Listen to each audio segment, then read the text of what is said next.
ይህ ስብሰባ 6 ወሩ ሳያልቅ በፊት ነበረ ቢሆን ለኛ ጥሩ የነበረው። ገበያው ትንሽ ቢሆንም የማረጋጋት እድል ነበረ።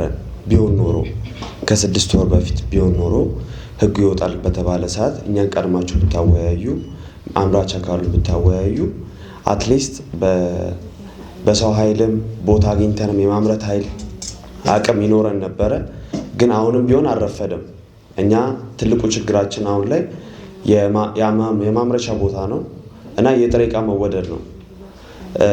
ፕላስ እነኛ አምራቾች አሉ እኛ ወረቀት የምንጠቀማቸው እነሱን ፋብሪካዎች አክሰስ የምናደርግባቸው ሰፊ ፕሮግራም ቢዘጋጅ መጀመሪያ ላይ ተደርጎ ቢሆን ትልልቅ አምራቾችን አግኝተን ቢሆን ኖሮ ስቲል ነው ገበያ መቆጣጠር ቻንስ አለን። ሁለተኛ ነገር እቃዎች ይሄ ዜና ከወጣ በኋላ ጀምሮ እጥፍ ነው የጨመሩት። ሁሉም እቃ ማለት ይቻላል ወረቀት ላይ አንድ ወንድሜ እንዳነሳው እስከ 500 ብር በላይ ነው ጭማሪ ያለው። ሌሎች እቃ ላይ ግን ኦልሞስት እጥፍ ነው ማለት ይቻላል። በዚህ ሁኔታ ደግሞ ምርቱ ዋጋ እየጨመረ ነው እንጂ እየቀነሰ የሚሄድበት ሚንስ ይኖራል ብዬ አላስብም። አንለስ ከናንተ ጋር ኮኔክሽን ፈጥረን ከአምራቾች ጋር ከዋናዎች አምራቾች ጋር ኮኔክሽን ተፈጥሮልን ምንሰራ ካልሆነ ድረስ። ሁለተኛ አቅም ነው። ፋይናንስ አቅም ያስፈልገናል። በብዛት የማምረት ቻንስ አለ፣ እድልም አለ። እንደተባለው 16፣ 17፣ 20 ብር ድረስ የማምረት አቅም አለ። የሰው ኃይል ብንጨምር እኔ በጀመርኩት 2 ዓመት ከተኩል ነው የቆየሁት። 2 ዓመት ከተኩል ስቆይ ጊዜ ኢንቨስት ያደረኩትን ብር በቤት ኪራይ በሰራተኛ ብር ላይ ነው የማወጣው። ምንድነው ብዙ ለማትረፍ በሞከር ቁጥር እቃው እየጨመረ ነው የሚሄደው። አሁን እድል መጥቶልናል። ለኛ 2 ዓመት ለፍተናል። ከዛ በላይም የለፉ አሉ፣ ትልልቅ ቦታ ያሉ። ግን አሁን ለኛ እድሉ ሲመጣልን ኦፖርቹኒቲ መዘጋጀት ነበረበት። ፔስታል ኢትዮጵያ ውስጥ ያለው ፋብሪካ ብዛት ይታወቃል። በትንሹ ከ500 ከ1000 በላይ ሊሆን ይችላል ፋብሪካዎቹ። ግን እነዛ ፋብሪካዎች እስቲል ነው አላሟሉ የህዝቡን ፍላጎት። በዛ ደረጃ እኛ በጥቃቅን ደረጃ እያመረትን እናሟላለን ማለት በጣም ከባድ ነው። የእናንተ ሰፖርት የእናንተ ክትትል ያስፈልጋል። ከመጀመሪያው ሆኖ ቢሆን አሪፍ ነው። ሜንሊ የኛ ጥያቄ ማምረቻ ቦታ ነው ዋናው። በሰው ኃይልም ቢሆን ማምረት እንችላለን። በቀን እስከ 5000 በኔ ኃይል ኢንዱስትሪ ቢሮ ጋር ጠይቀናል። እኛ ያለሁት ፈረንሳይ አካባቢ ነው። በተሻለን ቦታ ጠይቀናል። እንደዚህ ቦታ ቢሰጠን እንደዚህ እያመረትን ነው። የተሰጠን መልስ አጥጋቢ አይደለም ወይ ሰፖርት ያደረገን የለም።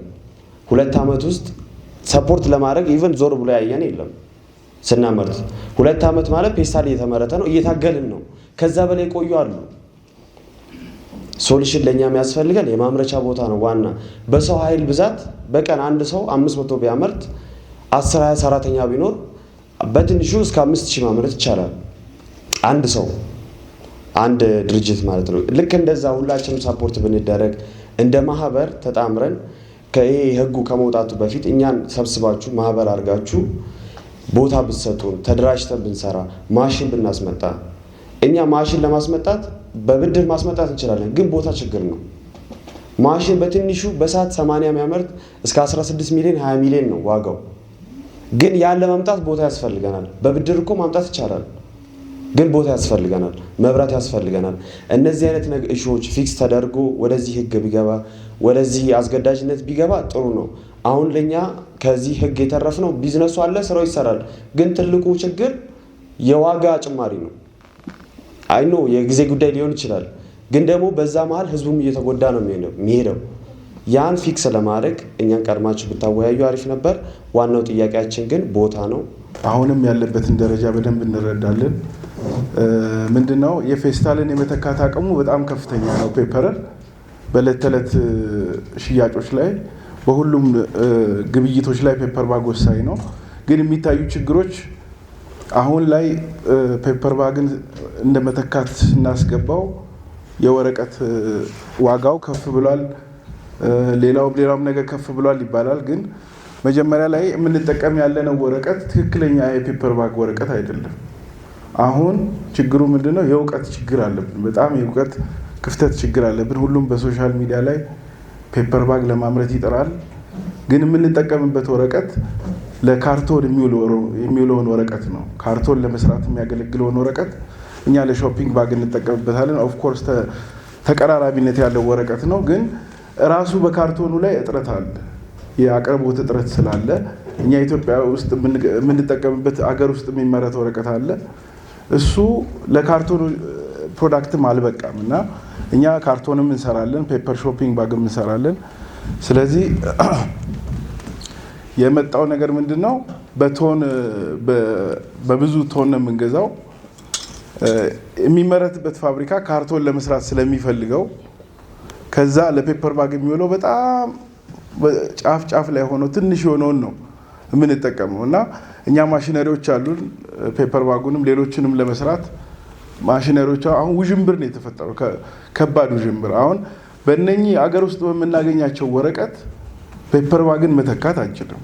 የተወሰነ ትንሽ ጠብ ልናደርግ እንችል ይሆናል እንጂ ሁሉም ሰው በየቤቱ እየሰራ 50 እና 100 ፔፐር ባግ እያመረትን ወደ ገበያ ስናወጣው 35-50 ብር መድረሱ አይቀርም እና እኛ በፊት ስንጀምረው ከ98 ጀምሮ በ2002 አካባቢ ይመስለኛል እንደዚሁ ፌስታል ይቆም የሚል ነገር ስለነበር ከዛ ጊዜ ጀምሮ ስንተካው ውጭ ሀገር ያለው ፌስታልን የተኩበት መንገድ በጣም እውቀት ይፈልጋል።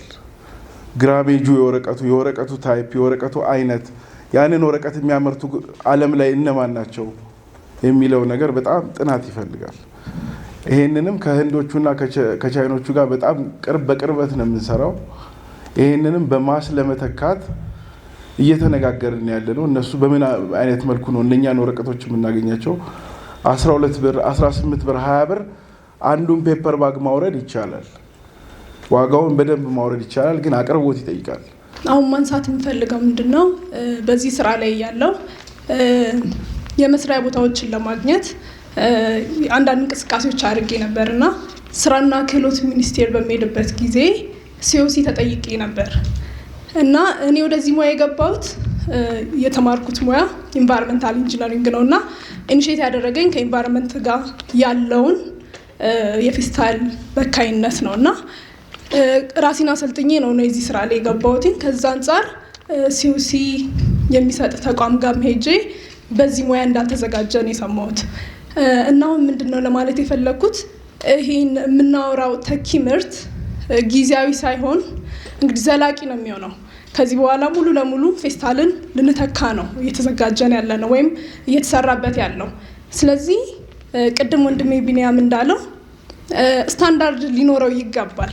ለምሳሌ ለምግብ ከሆነ ፉድ ግሬድ ያላቸው ወረቀቶች፣ ለተለያዩ የተለያየ አይነት ግራም ያላቸው ወረቀቶች አሉ የሚሆኑና ኢቭን ስልጠናም ሲሰጥ አሁን ሶሻል ሚዲያው በአጭር ጊዜ ሀብታም የሚሆንበት መንገድ እየተባለ በጣም እየተራገበ ነው ያለውና ያ ብቻ አይደለም ፖይንቱ።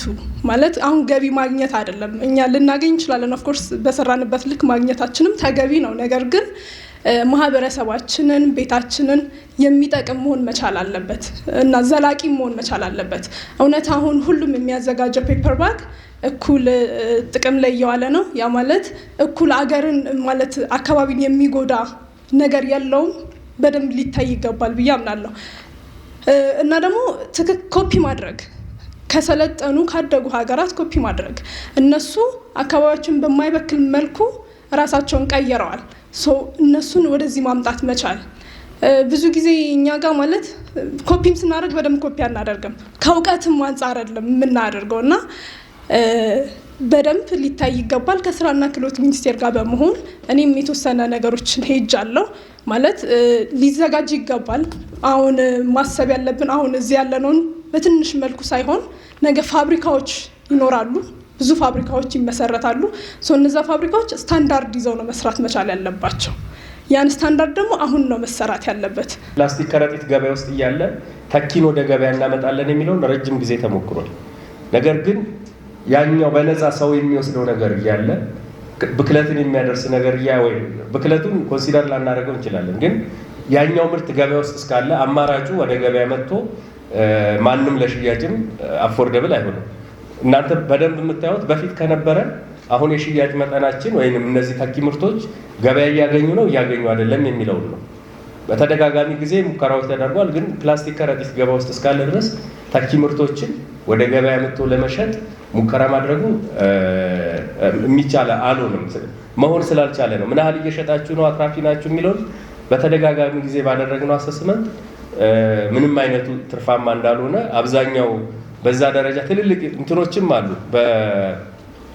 በትልልቅ ኢንቨስትመንት ደረጃ ያላቸው ፓኬጂንግ ላይ ያሉ የምታውቋቸው ይኖራሉ በእርግጠኝነት። ነገር ግን ይሄንን ፔፐር ባግ ወይንም ሌላ ከጨርቅ የተሰሩ እንትኖችን ወደ ገበያ ለማቅረብ ገበያው እንትን አይደለም፣ ፈበራብል አይደለም፣ ያንን ምቹ የሆነ ኢንቫይሮንመንት የፈጠረ አይደለም። ስለዚህ አሁን ይሄ የተፈጠረው ምቹ ኢንቫይሮንመንት እንዴት ነው ዘላቂ አድርገን ልናቆይ የምንችለው የሚለው የተነሱ ሀሳቦች መልስ ብቻ ሳይሆን በቀጣይ አብሮ መስራት የሚያስችሉ ሁኔታዎች ስላሉ ከዛ አንጻር የምናያቸው ይሆናል። ግንቦት ላይ ነው አዋጁ ያጸደቀው። ከዛ ጊዜ ጀምሮ ተኪ አቅርቡ፣ ተኪዎች ወደ ስራ እንዲገቡ እነማን እንደሆኑ በምን ደረጃ መሄድ እንዳለበት ሲነገር ቆይቷል። ከዛም አልፈን ለዳቦ ቤቶች አቅርቡልን ብለው የሚጠይቁት እነሱ ስለሆኑ ነው ቀጥታ ከአቅራቢው ጋር ግንኙነት እንትን ያላለ። ስለዚህ ከሱፐር ማርኬቶች ላይ እኛ ደብዳቤዎችም አሉ፣ ክትትል የሚያደረግንበት አለ። አዋጁ ነሐሴ በነጋሪት ጋዜጣ ታትሞ ወጥቶ መስከረም ጀምረን በደብዳቤ በተለያዩ እንትኖችም አሳውቀናል። ነገር ግን ያንን ወደ ተግባር ለመግባት እየተደረገ የነበረው ዝግጅት አናሳ ነው። መልሰን ከወር በኋላ ወር ሲቀረው አሰስመንቶችን ሰርተናል። የተወሰኑ ድርጅቶች ናቸው እንቅስቃሴ ውስጥ የገቡት እንጂ አብዛኛው ፍላጎትም አላሳይም። ዜን መጨረሻ ላይ መጥቶ ልክ ጥር 22 እና ጥር 21 አካባቢ ወደ ሌላ እንትን ውስጥ የተገባበት ሁኔታ ነው ያለው። ስለዚህ ምን ያህል ዝግጅት ነበረው የሚለው ከአቅራቢውም ከተጠቃሚውም ያ ማለት ለማህበረሰቡ በዛ ደረጃ የተለያዩ ትምህርቶች ሲሰጡ ስለነበረ በዛ ደረጃ ነገሬ ብሎ ወስዶ የመሄድ እንትኑ በተወሰነ መልክ ቻሌንጅ ነበረው። ከገበያው አንጻር ከሌሎች አንጻር በተወሰነ መልክ እየሄዱ ያሉ ጉዳዮች በቀጣይ እየተስተካከለ አሁን አንድ ነገር እዚህ ጋር ደግሞ እንዲያዝ የምንፈልገው ፕላስቲክ ከረጢት በነበረበት ወይም ፌስታል በነበረበት መጠን ገበያ ውስጥ ይኖራል የሚልም መግባት አለበት የሚልም እምነት የለንም። ግን ተደራሽ ሲሆን ሰው ማቅረብ የሚችለውን ያህል ወስዶ መጠቀም እንዲችል ነው እንጂ ያ ማለት ሰው የባህል ሽፍትን ማምጣት መቻል አለበት። መያዣውን ከቤቱ ይዞ መምጣት መቻል አለበት። ደጋግሞ ሊጠቀም የሚችለውን መያዣ ካላመጣ አሁንም የቆሻሻ አያያዝ ስርዓታችንን አደጋ ላይ ሊጥል የሚችል ሁኔታ ሊሆን ይችላል የሚል ነው። ሌላው ከዚህ ማበረታቻ ጋር ተይዘው እንግዲህ የታክስ ጉዳይ አንድ የሚፈታ ጉዳይ አይደለም። ይሄንን የሚመለከተው አካል አለ፣ እነሱ እየሰሩበት ነው ስንል አይ ቲንክ የበላይ ኃላፊዎቻችን ከነሱ ጋር ኮንታክት አድርገው እንትን እያሉበት ነው። በህግ ነው አይደል የሚወጣው ይሄ ነገር። ስለዚህ ከዛ አንጻር